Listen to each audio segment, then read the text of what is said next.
വിഷുകാലമായ April മാസത്തിൽ 8 ചിത്രങ്ങളാണ് റിലീസിനെത്തിയത്. ഒരു ഗ്യാപ്പിന് ശേഷം സിദ്ദിഖിന്റെ സ്ക്രിപ്റ്റിൽ ലാൽ ഡയറക്ട് ചെയ്ത മൂവിയായിരുന്നു കിങ് ലെയർ. ദിലീപ് ആയിരുന്നു ഈ ചിത്രത്തിലെ നായകൻ. തിയേറ്ററുകളിൽ വലിയ ഹിറ്റ് ആയില്ല എങ്കിൽ കൂടിയും പ്രേക്ഷകരെ രസിപ്പിക്കാൻ ഈ ചിത്രത്തിന് കഴിയും. വിനീത് ശ്രീനിവാസൻ ഒരു ഗ്യാപ്പിന് ശേഷം വീണ്ടും നമ്മളുടെ മുമ്പിൽ ഒരു ഡയറക്ടർ റോളിലെത്തുകയായിരുന്നു ജേക്കബിന്റെ സ്വർഗരാജ്യം എന്ന ചിത്രത്തിലൂടെ. രഞ്ജി പണിക്കർ ആയിരുന്നു ഇതിൽ ടൈറ്റിൽ റോളിലെത്തിയിരുന്നത്. ഒരു റിയൽ ലൈഫ് സ്റ്റോറിയെ ബേസ് ചെയ്തിട്ടായിരുന്നു ഈ മൂവി പോയിരുന്നത്. അതുപോലെ തന്നെ 2016 ഒരു ഹിറ്റ് ചിത്രം കൂടിയായിരുന്നു ജേക്കബിന്റെ സ്വർഗരാജ്യം. താരങ്ങൾ മാറി മറിഞ്ഞ ലീലയിൽ നായകനായി എത്തിയത് ബിജു മേനോനാണ്. ബോക്സ് ഓഫീസിൽ വലിയൊരു ഹിറ്റ് ആകാൻ കഴിഞ്ഞില്ല ലീലയ്ക്ക്. ദുൽഖർ സൽമാൻ, വിനായകൻ, മണികണ്ഠൻ എന്നിവരെ കേന്ദ്ര കഥാപാത്രങ്ങളാക്കി രാജീവ് രവി ഡയറക്ട് ചെയ്ത മൂവിയായിരുന്നു കമ്മട്ടിപ്പാടം. 2016 ഒരു ഡിഫറെന്റ് മൂവിയായിരുന്നു കമ്മട്ടിപ്പാടം. റോഷൻ ആൻഡ്രൂസ്, ബോബി സഞ്ജയ് ടീമിന്റെ സ്കൂൾ ബസ് ആയിരുന്നു മെയ് മാസത്തിലെ മറ്റൊരു ചിത്രം. തുടർ വിജയങ്ങൾ നേടാൻ ഈ ടീമിന് സാധിച്ചില്ല. കുഞ്ചാക്കോ ബോബൻ ആദ്യമായി പോലീസ് വേഷത്തിലെത്തുന്ന ഒരു ചിത്രം കൂടിയായിരുന്നു സ്കൂൾ ബസ്. മലയാളികളുടെ ബേബി ഷാമിലി നായികയായി എത്തിയ ചിത്രമായിരുന്നു വള്ളിയും തെറ്റി പുള്ളിയും തെറ്റി. കുഞ്ചാക്കോ ബോബനായിരുന്നു ഈ ചിത്രത്തിലെ നായകൻ. തിയേറ്ററുകളിൽ വൻ വിജയമായിരുന്നില്ല ഈ ചിത്രം. 11 ചിത്രങ്ങളാണ് ജൂൺ മാസത്തിൽ തിയേറ്ററുകളിലെത്തിയത്. മികച്ച ചിത്രം എന്ന പേര് നേടിയ സനിൽകുമാർ ശശിധരന്റെ ഒഴിവ് ദിവസത്തെ കളിയും ജയപ്രകാശ് രാധാകൃഷ്ണന്റെ ലെൻസുമാണ് ജൂൺ മാസത്തിലെ പ്രധാന ചിത്രങ്ങൾ. 7 ചിത്രങ്ങളാണ് ജൂലൈ മാസത്തിൽ തിയേറ്ററുകളിലെത്തിയത്. മെഗാസ്റ്റാർ മമ്മൂട്ടിയുടെ 2 ചിത്രങ്ങളാണ് ഈ മാസം തിയേറ്ററുകളിലെത്തിയത്. ദീപു കരുണാകരൻ, മഞ്ജു വാര്യരെ കേന്ദ്ര കഥാപാത്രമാക്കി ഒരുക്കിയ ചിത്രമായിരുന്നു കരികുന്നം സിക്സേഴ്സ്. ഇതായിരുന്നു ജൂലൈയിലെ ആദ്യ ചിത്രം. ബോബിൻ സാമുവലിന്റെ ഷാജഹാനും പരിക്കുട്ടിയും താരങ്ങളാൽ സമ്പന്നമായിരുന്നു. അമല പോൾ, ജയസൂര്യ, കുഞ്ചാക്കോ ബോബൻ എന്നിവർ അണിനിരന്നിട്ടും ചിത്രം ഹിറ്റായില്ല. ഷാനവാസ് കെ ബാബുക്കുട്ടി ഡയറക്ട് ചെയ്ത മൂവിയായിരുന്നു കിസ്മത്ത്. ദളിത് മുസ്ലിം പ്രണയകഥ പറഞ്ഞ ഈ ചിത്രം സാമാന്യ വിജയം നേടി. തിരക്കഥാകൃത്തും സംവിധായകനുമായ രഞ്ജി പണിക്കറിന്റെ മകൻ നിതിൻ രഞ്ജി പണിക്കർ ആദ്യമായി ഡയറക്ട് ചെയ്ത മൂവിയായിരുന്നു കസബ. മെഗാസ്റ്റാർ മമ്മൂക്കയായിരുന്നു ഈ ചിത്രത്തിലെ നായകൻ. വരലക്ഷ്മി, ശരത് കുമാർ ആൻഡ് നേഹ സക്സേനയാണ് മറ്റു താരങ്ങൾ. ബിജു മേനോൻ, ആസിഫ് അലി എന്നിവരെ കേന്ദ്ര കഥാപാത്രങ്ങളാക്കി ഖാലിദ് റഹ്മാൻ ഡയറക്ട് ചെയ്ത മൂവിയായിരുന്നു അനുരാഗ കരിക്കും വെള്ളം.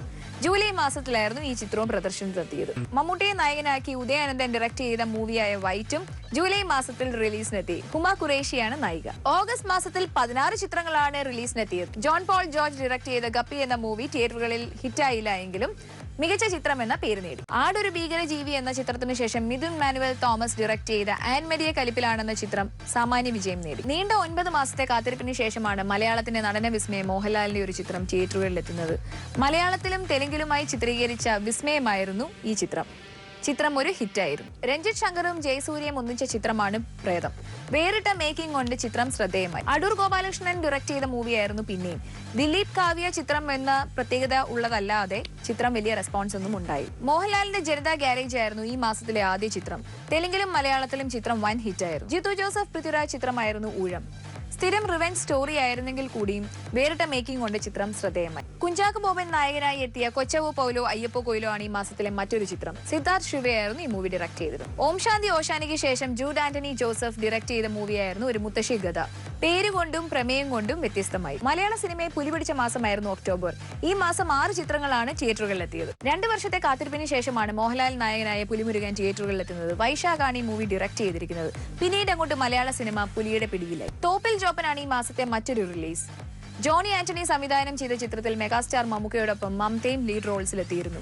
ചിത്രം ഹിറ്റിലിടം നേടി. ലിജു തോമസ് എന്ന ഇരട്ട സംവിധായകർ ഒരുക്കിയ ചിത്രമായിരുന്നു കവി ഉദ്ദേശിച്ചത്. ആസിഫ് അലി ആയിരുന്നു പ്രധാന കഥാപാത്രത്തെ അവതരിപ്പിച്ചത്. ഗണേഷ് രാജ് ഡയറക്ട് ചെയ്ത മൂവിയായിരുന്നു ആനന്ദം.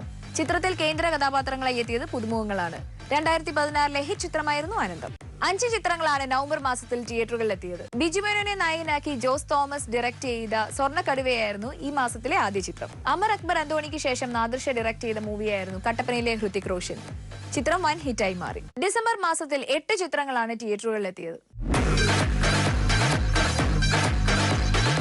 ഒക്ടോബർ മാസത്തിൽ മലയാള സിനിമയെ പുലിപിടിച്ചെങ്കിൽ ഡിസംബർ മാസത്തിൽ മലയാള സിനിമയെ സമരം പിടിച്ചു.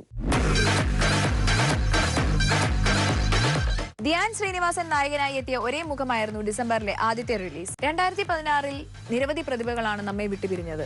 മലയാള സിനിമ 2016 ഇനി ഓർമ്മപ്പൂക്കൾ.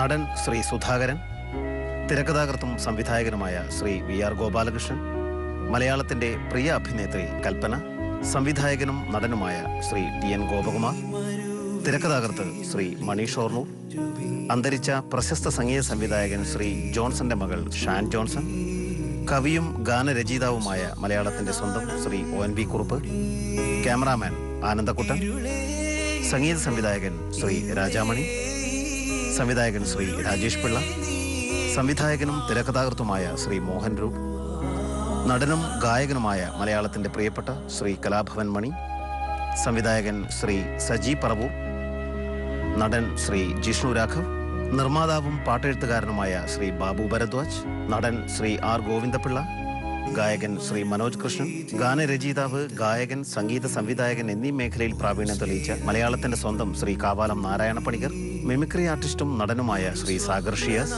തിരക്കഥാകൃത്തും സംവിധായകനുമായ ശ്രീ ടി എ റസാഖ്, നടി ശ്രീലത മേനോൻ, രേഖാമോഹൻ, പ്രശസ്ത സംഗീതജ്ഞനും ഗായകനുമായ ശ്രീ ബാലമുരളീകൃഷ്ണൻ, നടിയും തമിഴ്നാട് മുഖ്യമന്ത്രിയുമായ ജയലളിത, പ്രശസ്ത നടൻ ശ്രീ ജഗന്നാഥ വർമ്മ എന്നിവരും 2016 തീരാനഷ്ടങ്ങളാണ്.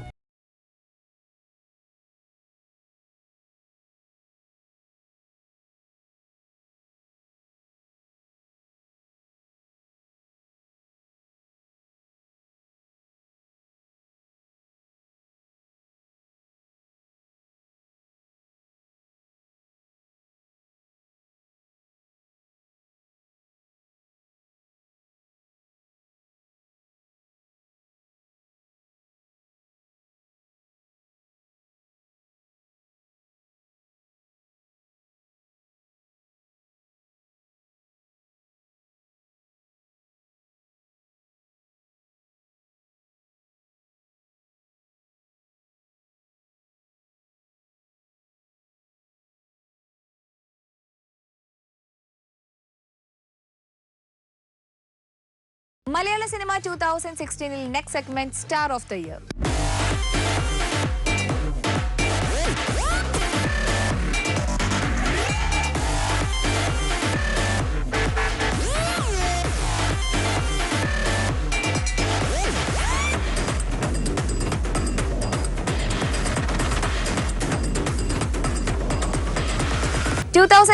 ഒരുപാട് ബിഗ് ബഡ്ജറ്റ് മൂവീസ് ആണ് തയ്യാറെടുത്തുകൊണ്ടിരിക്കുന്നത്.